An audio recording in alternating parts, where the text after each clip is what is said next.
go. Awesome. Well, thank you so much for joining us today. We've got a pretty good group hopping on. We still got a couple more people hopping on here and there, but we're so happy to have you here with us today and share Of some course. wisdom with us. Oh my goodness. I'll try my best. Those are wisdom's a big word for me. So I'll do my best to help you guys out today. So you just want me to get running with it? Do we want to wait a minute? How do you want to proceed? What works Yeah, best for we you can guys? go ahead and get started. We've got a pretty good group on right Okay. now. So we'll go ahead and get started. Everybody, in case you don't know, I know we've been like hyping this up for a couple of days now, but we've got Robby T joining us to share some wisdom with us. I know you said that's a big word, but we're so happy to have you here with our team today, and we look forward to hearing what you've got for us. I love it. Well, Jennifer, first off, thanks to you and to Siri and your whole squad for letting me come in today. It's really weird. This is going to drive me nuts, but it says Robbie Trefethrin, and I don't know about you guys, but I don't go by that last name because it sounds like a pharmaceutical drug. So we're going to go ahead and change that to Robbie T for a minute. Anyways, y'all, I'm from good old Fargo, North Dakota, the land of the frozen, and most of you guys are probably all from San Diego or the surrounding area. So I'm a little jealous, especially going into our winter season, that you guys get to live in literally the best place on the face of the earth. So, pray for me. Is all I got to say. Anyways, y'all, we get to talk about a bunch of lead conversion things, and I've been really hot on this, I guess you could say, talk, right? We come up with like little in the speaking world, we come up with little subject matters or talks that we do. And today's talk, if you want to write it down, is going to be the 10 questions we should be asking in every single real estate conversation we have. So the 10 questions we need to be asking in every single real estate conversation that we have. So we're gonna hop in a moment and start powering through them. We're gonna go a full another 35 minutes. I got to hop off at about 2:40 p.m. Central, so 12:40 your guys' time. But we're just gonna go fast, and then I will try to leave the last few minutes to ask some questions. Can I get some thumbs up if that sounds good? Perfect. All right, I got some affirmation from a few people, so appreciate it. All right, let's start here. So here's my opening question every single time when I'm calling a lead. It's always this. And what I'm going to do every time is I'm going to say it so you can write it down. And then what I'll do is repeat it back so you can make sure you wrote it down correctly.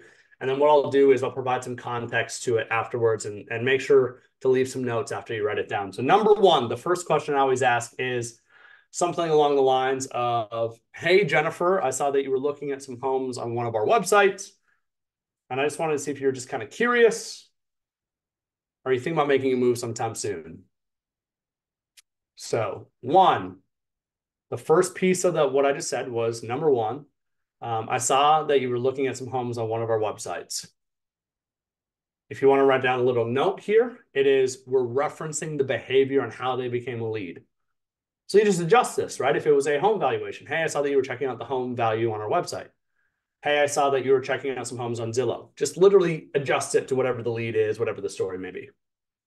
Second piece is we are giving somebody the option to tell us no. That option to tell us no was, were you just kind of curious?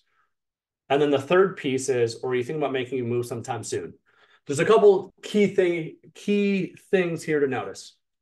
There's a lot of people in the sales world that will tell you that you shouldn't give people an out to tell you no. I will tell you very, very transparently that those people don't know shit about what they're talking about. Because in conversations, people can always bail. They can always bow out. They can always leave the conversation. And there's actually a lot of science that shows that if you give somebody the option to tell you no, statistically, guess what they're a lot more likely to do? Tell you yes. The reality is when people feel like they can't tell you no, they feel pressured. They feel like they're being manipulated. They feel creeped out. They feel scared and fearful. When they're feeling afraid, they're a lot less likely to want to work with you. And anyone who says that when you're calling a lead, don't give them an out, don't give them no. I'm like, man, y'all, what's that big red button that shows up here when you're on a phone call? It's called end. They can press it any time. They can pull that parachute whenever they want it. This whole idea that we have the power is a facade. The power has and is becoming more and more concentrated in the lead's hands. So we have to give somebody an option to tell us some type of no, which is why we say, were you just kind of curious? The third thing then is, or you think about making a move sometime soon. So it's a motivation themed question. So 3 parts, right? 1, reference behavior. 2, simply all you got to do is give them an option to say no. 3, ask about motivation. Last little note on question number 1. Don't mix up 2 and 3. A lot of people will hear this, they'll like it. They're like, man, I want to introduce this into what I do every single day, but they mix up number 2 and 3. What I mean by that is they say, hey, Jennifer, I saw that you were looking at some homes on one of our websites. Are you thinking about making a move sometime soon, or were you just looking for fun? What they do is they flip 2 and 3, and they end on the question of, were you just looking for fun? Here's what I found is that if you end on, were you just looking for fun? Everyone and their mom says, I'm just looking for fun. For some reason, humans almost always remember and answer the last thing you say first. Like that's what pops up in their mind. So it's far, far, far better for you to say, were you just kind of curious, or you think about making a move sometime soon? Because they reference making a move sometime soon. You guys seen that subtle thing, but it's a big deal. That's number 1. All right, the next ones after this, 2 through, I actually have 11 because I'm an overachiever, I guess. 2 through 11. I want this to be very clear. I'm going to number them 2, 3, 4, 5, 6, 7, 8, 9, 10, 11. And number 2 through 11, it does not at all mean that we ask them in order of 2, 3, 4, 5, 6, 7, 8, 9, 10, 11. If anything, I actually hate listing them out because some of you will take this and you'll literally start asking people these questions in order. For the love of God, don't do it. Please, please, please don't. 2 through 11 should not be asked in order. It should organically go to where you think it makes the most sense. Now, sometimes might it go in order? Maybe. But if you ask 7, then 5, then 2, then 11, more power to you. Make sense? Okay. Somebody asked, if someone wants to type this in the chat, I'll just say it one more time, what number 1 was. Number 1 is simply, hey, Jennifer, I saw that you were checking out some homes on one of our websites. Were you just kind of looking for fun, or are you thinking about making a move sometime in the future? Number 2, Jennifer, help me understand. Ideally, when do you want to be all moved into your next home? Ideally, when do you want to be all moved into your next home? Of course, this is simply getting a timeline. When are you wanting to do something? Notice that I asked all moved in. This is simply because a lot of times when we're having conversations with leads, there's a lot of ambiguity to what they're saying they want. Them saying, I want to make a move next year, doesn't really tell you much. Does that mean they want to start the process next year, or do they want to be in the house next year? Because let's be real, if I wanted to be in a house, let's just say February 1 of next year, have fun. Probably not going to happen, right? So what we have to do is we have to ask a little more definitive questions like, ideally, when do you want to be all moved into your next home? If somebody were to say, I want to make a move sometime this summer, I always follow that up with, okay, Jennifer, I hear that. So you want to make a move next summer. Does that mean you want to start the process next summer, or do you want to be done with the process next summer? Simply by putting some boundaries around this, what happens is it helps me understand, do they want to start or end? Because that's a 3 to 4 month window right there. And what this does, it helps me create more realistic boundaries around what they want to do. Oftentimes, this leads to an education piece where if somebody said they want to be in a house February 1, they would have had to have started the process a month ago to make that probably even realistic. Is that fair to say? We all know typically the real estate process takes about 3 to 4 months to go from getting ready, getting started, whether it's the buy or sell side, to going all the way to close. This just takes time. That's number 2. Let's move on to number 3. Number 3 and 4 are very similar, but I think they're both worth asking. Number 3, what are some absolute must-haves in your next home? What are some absolute must-haves in your next home?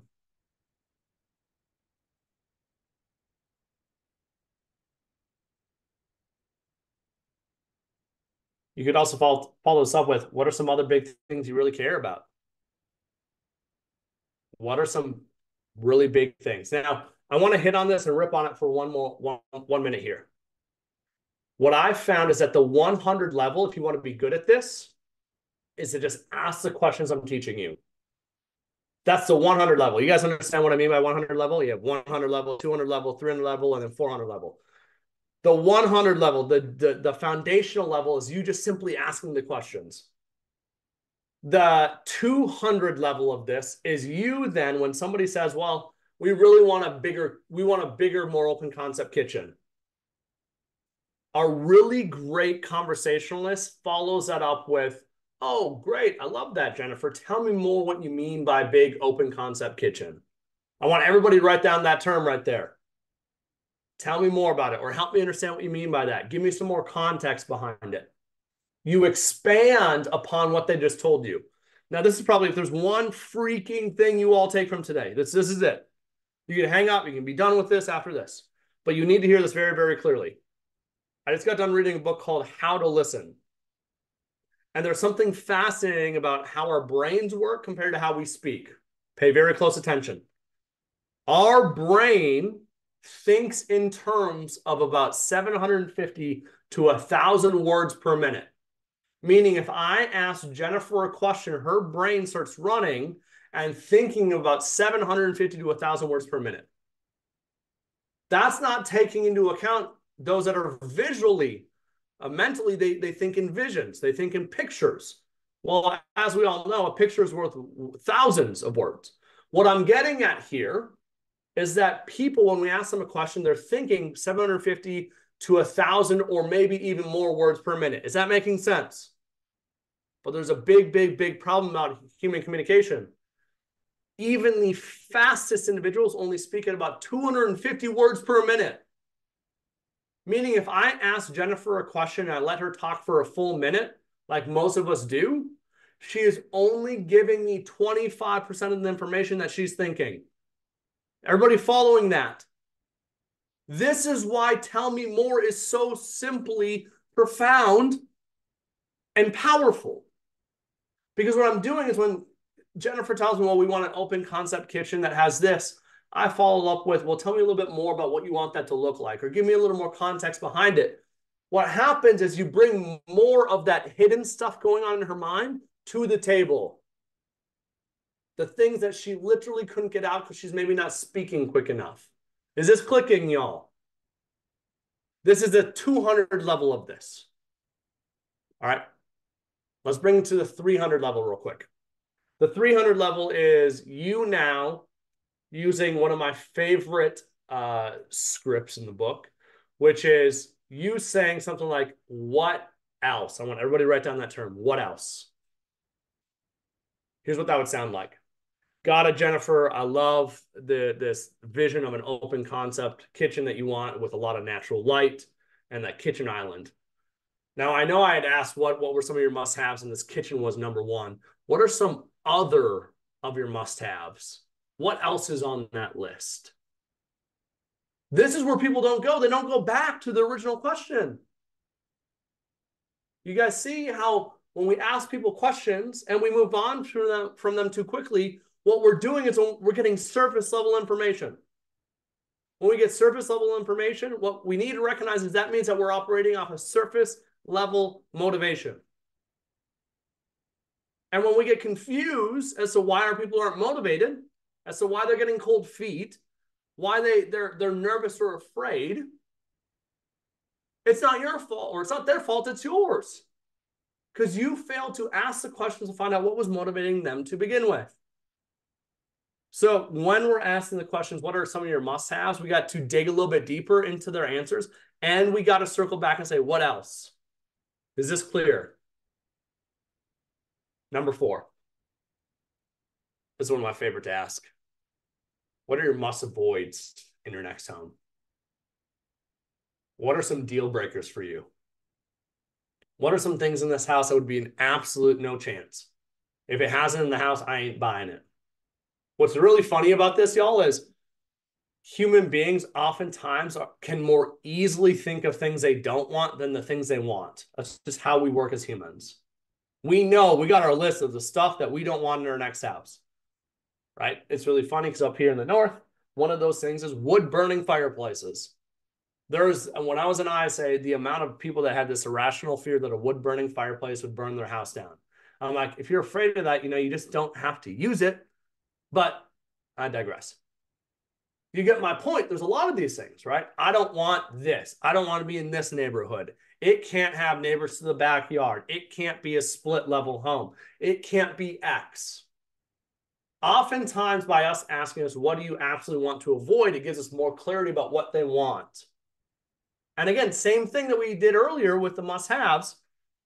We ask for clarity. Okay, help me understand when you say a bi-level, split level. I don't know if you guys call them bi-levels. Up here we call them bi-levels, but split level. So you walk into one, go upstairs or downstairs. Help me understand, Jennifer, why a split level isn't something you want. I got a bad knee, or I got a bum hip, or I just don't want to do steps, right? I'm just making this up about Jennifer, by the way. Hopefully you don't have a bum knee. I'd feel really bad about it if you did. But my point is, you hear these things, and these become very, very important. These are things that matter to Jennifer. Heck, if you learn to shut up, she might even tell you how it happened, which is really valuable as well. Maybe she just had surgery. You don't freaking know, maybe, whatever it might be. But again, the next piece after you dig deeper into their answer is then you say, what else? Tie back to, okay, makes total sense. You don't want that wood burning fireplace. I'm going to put that on the list of no-goes.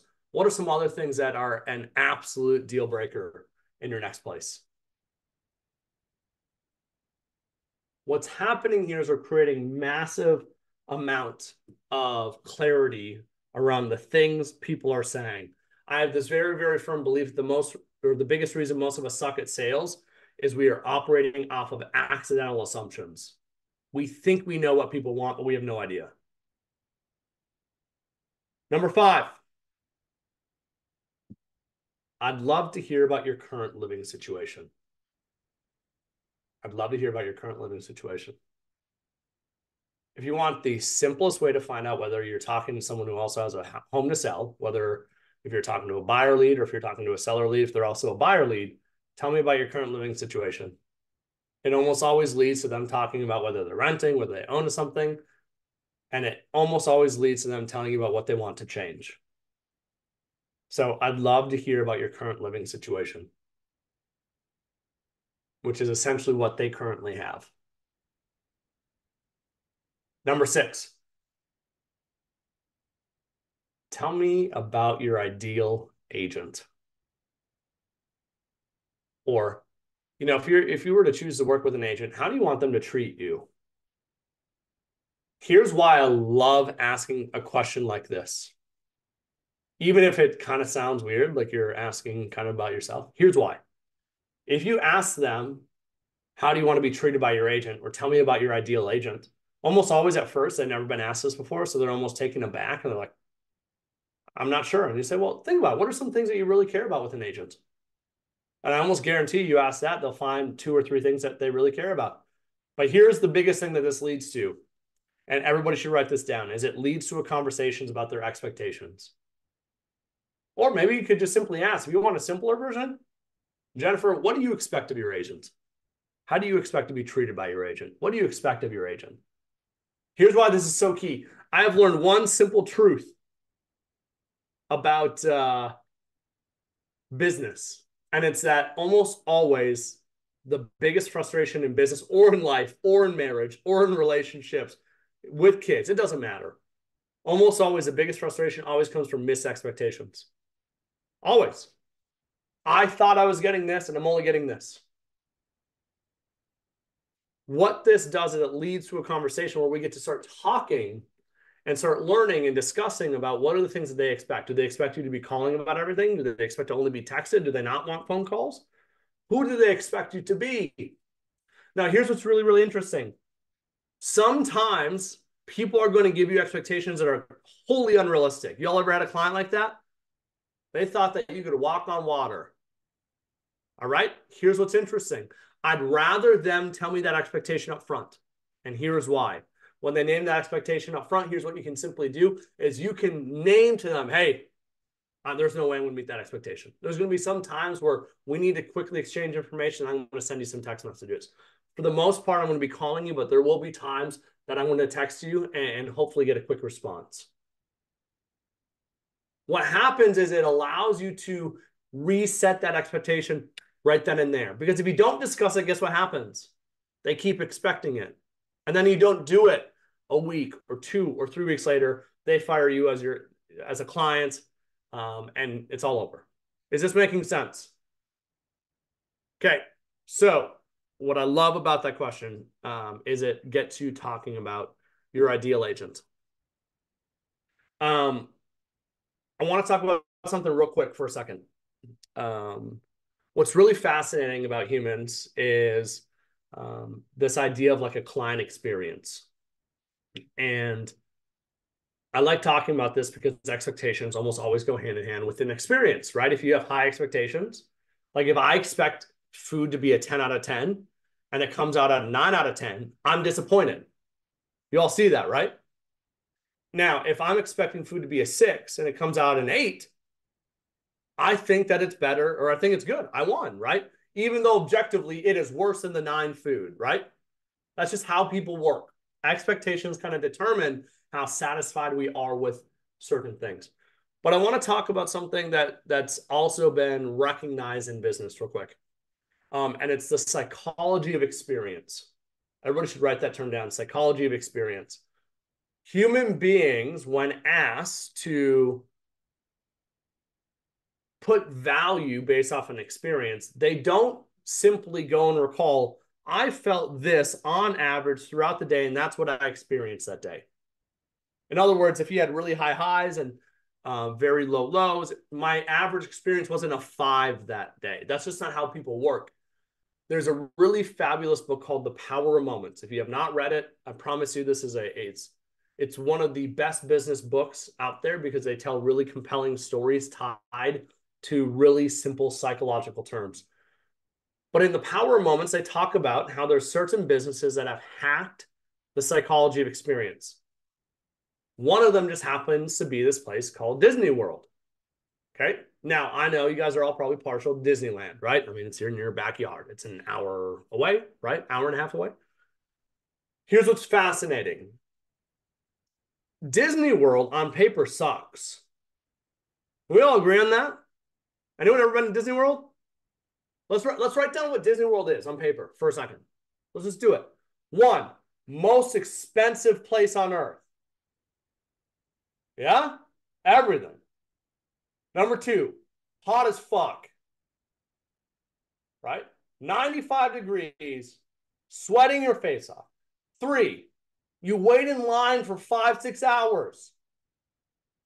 Long lines. Number 4, screaming kids everywhere. This sounds like hell. Literally, hell. Yet somehow Disney World has convinced people that is the most magical place on earth. Well, how have they done it? Okay. And again, don't get me wrong, the one leg up, I've never been to Disneyland as an adult. I will be there in a few months. Don't tell my kids. But that's our Christmas present. We're coming out. And I got to compare the two side by side. Been to Disney World. And truly it is. It is one of the most magical places on earth. How do they convince you of it? Here's how. Here's how your brain remembers experiences. Because remember, if we just went off of paper and the realities of things, Disney World sucks. I spent way too much money. I waited in line all day long, blah, blah, blah, blah, blah. It sucks. Here's how people remember experiences. Number 1, they remember the beginning. You should write this down. They remember the first thing, the beginning. Number 2, they remember the end. How does something end? Number 3 is remember the highest points of the day, the best points. They call them in the power moments the peaks. And then number 4, we also remember the pits, the crappy things that happened. The crappy things that happened. So think about this for a minute with Disney World, right? Or Disneyland, for that matter. What's the first thing that everybody remembers when you go to Disneyland or Disney World? What's the first thing? It's you walking down Main Street, right? and the castle. In other words, you start off this day by seeing these things you never see before. And the one leg up that Disney World has is the castle is 3 times as big as Disneyland's. And Disney World has replicated it, right? You walk into Animal Kingdom and it's the Tree of Life. You walk into Epcot, it's the Epcot Ball, right? You walk into Hollywood Studios and it's the Hollywood Strip down to that, I forget what that building is called. These are just very visually appealing. And of course, guess what Disney does? You bet your tail. They pump in music that makes you feel good. They pump in smells. I don't know if you knew that or not, but they literally pipe in smells of things to make it just feel so sensory overload. The peak, or not the peak, but the beginning. Number 2, how do all days end at Disney? Do you just leave and go to the parking lot and drive home? Fireworks. Every Disney park, outside some really weird things that happened during COVID, it ends with some type of show slash fireworks. Why? Because Disney understands the psychology of experience. They understand that when you walk in, the beginning matters so much more. They also understand the end. How does the day end matter so much to you? That's how our brain remembers for all this crap, right? Number 3, remember the peaks. Think about all of Disney. It's all about a peak. You wait in line for 45 minutes, you get a ride, a 10-minute ride. Do you remember waiting in line for 45 minutes or do you remember the ride? It's a peak. We remember the peaks. And then there's one final last thing I gotta really teach you about Disney business here. Is number 4 is remember the pits, the crappy things. You ever had something crappy to you happen at Disney World or Disneyland? If you ever have anything crappy happen to you at Disney World, Disneyland, go talk to guest relations. They will fix it and exceed what you needed. A really good example, I was talking to someone over, one of my friends over at Place in Brevity, and he talked about how his kids spilled their popcorn.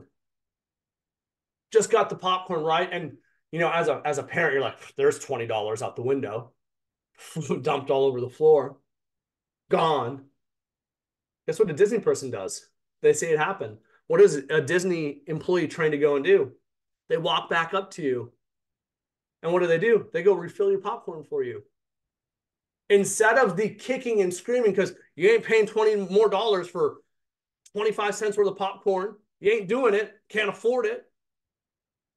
No, what happens is Disney doesn't care about the 30 cents of popcorn they missed out on.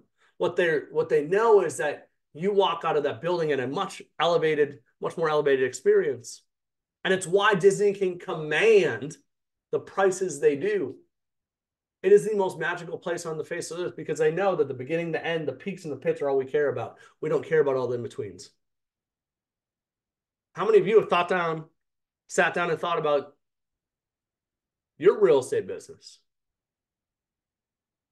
and making sure that the beginning, the end, the pits and the peaks are the moments where you're showing up as your best? If you're not, I'm sorry, but you got to start. This is how you start doing things that gets people to buy into you. If you treat people extremely well, a really good example, I just got done reading a book a few months ago called, I think it was Irrational Hospitality. I think it's by Will Guarda. And he talks about what is the typical closing gift that we all get our clients? Everyone knows this instinctually for some reason. A bottle of sparkling wine. Here's your bottle of bubbly. Thanks for working with me. Generic AF. Imagine if, let's pick on you, Jennifer, for a second. Let's just watch this. Y'all ready for this? Jennifer, can you unmute yourself for a second?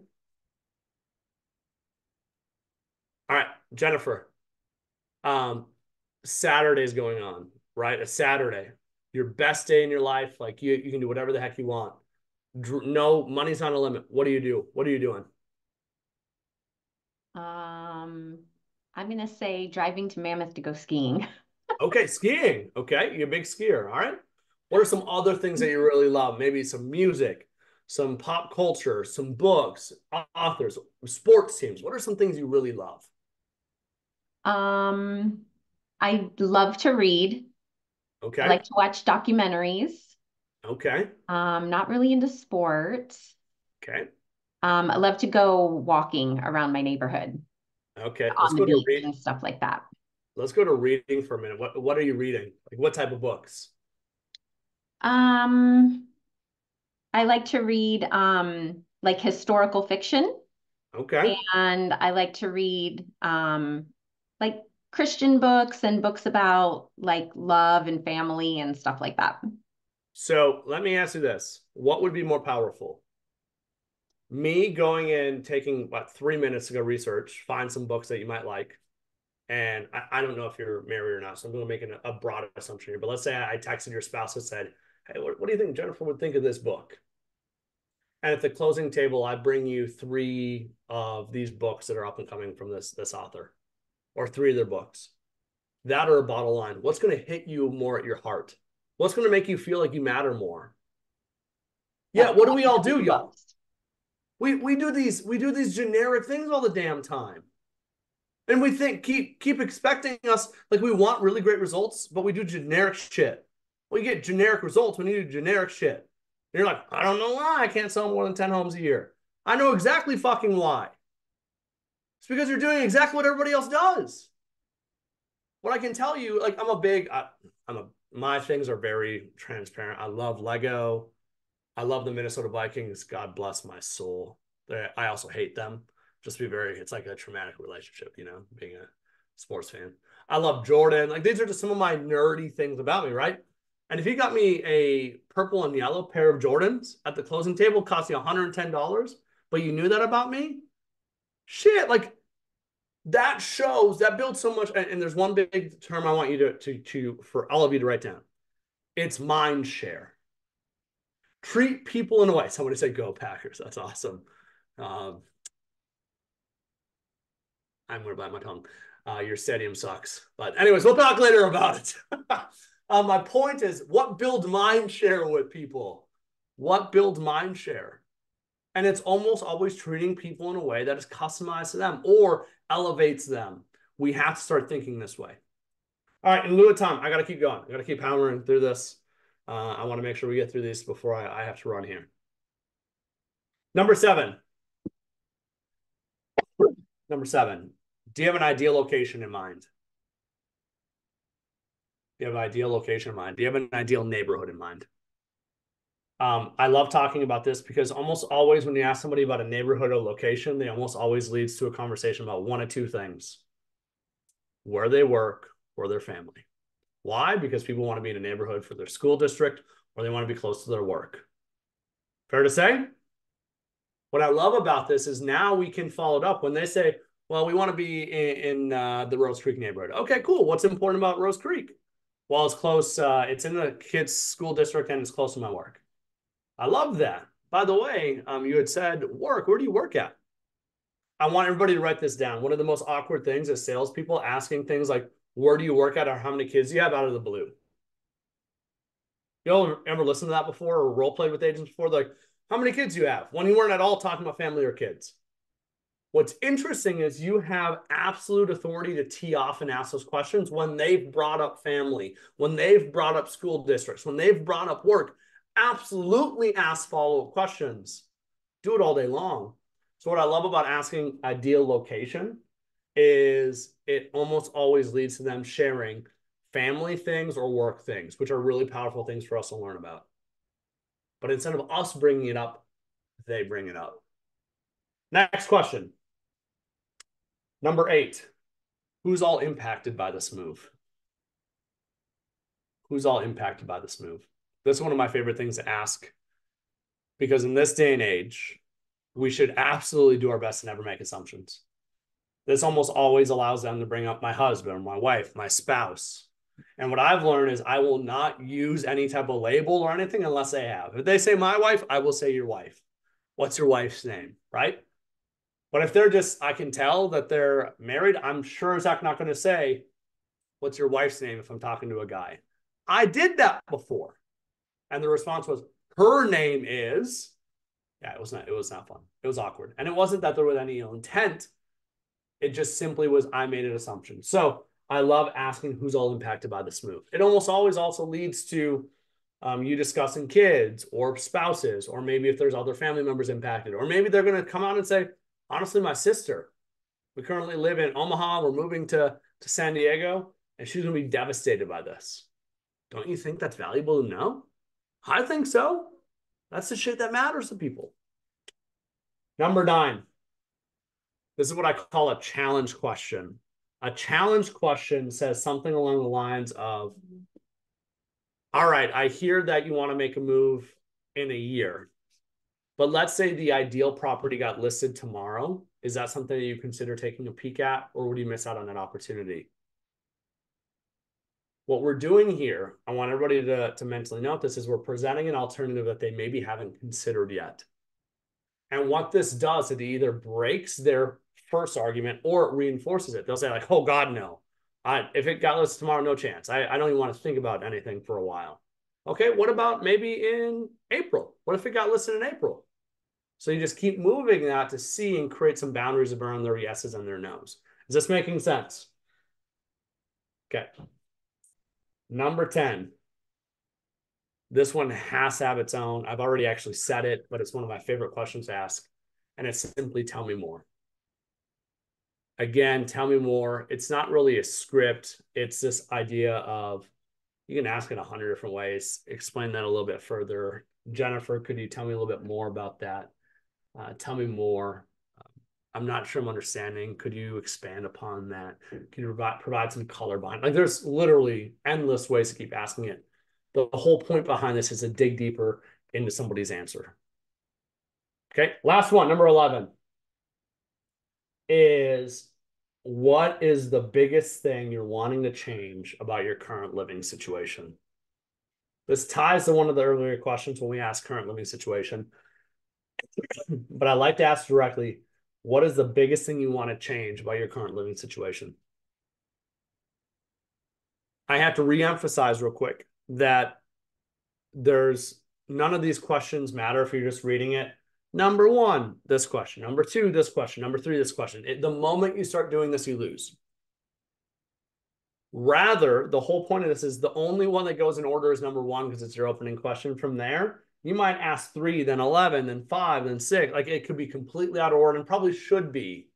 I actually hate giving this out as a list because if I give it to you, Jennifer, and I go listen to you make calls, I can literally tell you're just reading down the script. It's why I hate things like LP Mama, because it sounds so inorganic the moment you start reading from a list.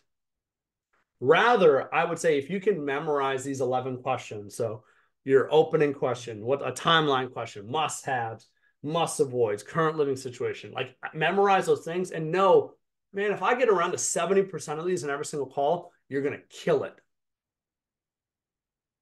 But more importantly, remember the 2 big things that I'm trying to teach you all today.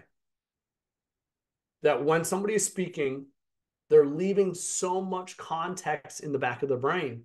And the way we get to draw that out is through tell me more. If there's one big thing you pull from this, is question number 10, tell me more. By asking tell me more, you're giving them permission to tell you the next 250 words, which leads to 250 more words. And people always ask, well, where do I stop? And I say, you stop when they say, I can't think of anything else. Nope, that's it. Keep asking, tell me more, or what else, until they say, well, I can't think of anything else that's really important. Boom, move on to your next question. That's when you move on. That's when you stop. All right, so we went through a lot. That was a roller coaster. Hopefully you guys found some value. Those are my top 11 questions. Jennifer, others, I got a few minutes here, got about 2 minutes, and then I got to run. Any follow-up questions that you guys have today, or any questions, clarity, thoughts, all that fun stuff? Thank you so, so much. Does anybody want to unmute and ask any questions?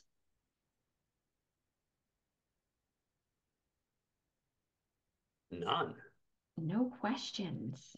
So my last thing then is, if you want a visual copy of these 10 questions in a way that doesn't read as a list, because again, I hate the listing of it.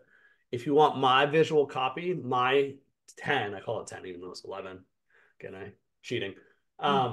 Just go to Instagram and follow me. It's Real Robby T, Real Robbyt, and just send me a direct message and just say you 10 questions or 10 questions handout. Just say something.